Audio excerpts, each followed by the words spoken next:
task force for business and stability operations that was supposed to help build economies of Afghanistan and Iraq. Did it? You be the judge. Not really. They spent $800 million. Now, that's a lot of money, but what's worse is the amount of money they spent on their own housing.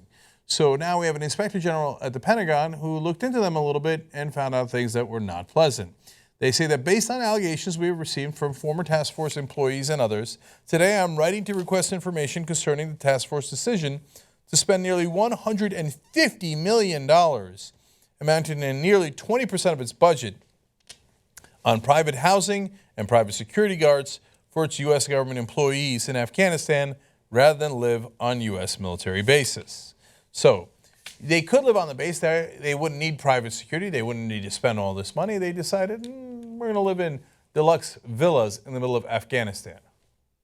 Okay, they say, oh, no, we did it to attract more business to Afghanistan, to show them that you could do business outside of the military bases. Did you actually get that business?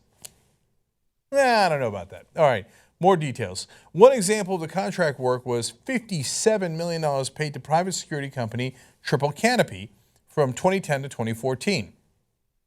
The contract provided for armed support as well as queen-size beds in certain rooms, a 27-inch or bigger flat-screen TV in each room, a DVD player in each room, a mini refrigerator in each room, and an investor villa that had upgraded furniture and a Western-style hotel accommodations, according to the letter.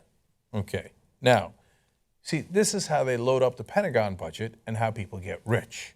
So Triple Canopy made a lot of money doing that. These guys got to live the high life. Did any of the mission get accomplished? No. You see, this is abusing taxpayer money. These are actual welfare queens, but they take a tremendous amount, $150 million, and flush it in the toilet, or actually bring it into their back pockets. So the contract also stipulated Triple Canopy needed to provide food service that was at least 3 stars, I do declare, with each meal containing at least 2 entree choices and 3 side order choices.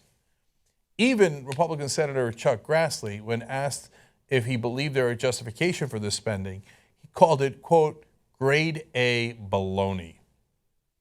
Now, it's usually Republican senators that are more in favor of, we have to do military spending. Don't question that. Let's question whether that person who's indigent and can barely feed their kids should get an extra $1.50. But the Pentagon budget, don't touch it. But this was so egregious that even Republicans like Chuck Grassley, this is out of control. And in fact, he said, I look forward to learning more about how the task force operated and what, if any, results it achieved in exchange for spending $800 million. Well, that's a very good question and one that doesn't seem to have a very good answer.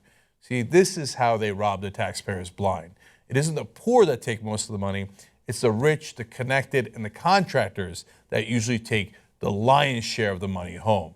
And that's the reality.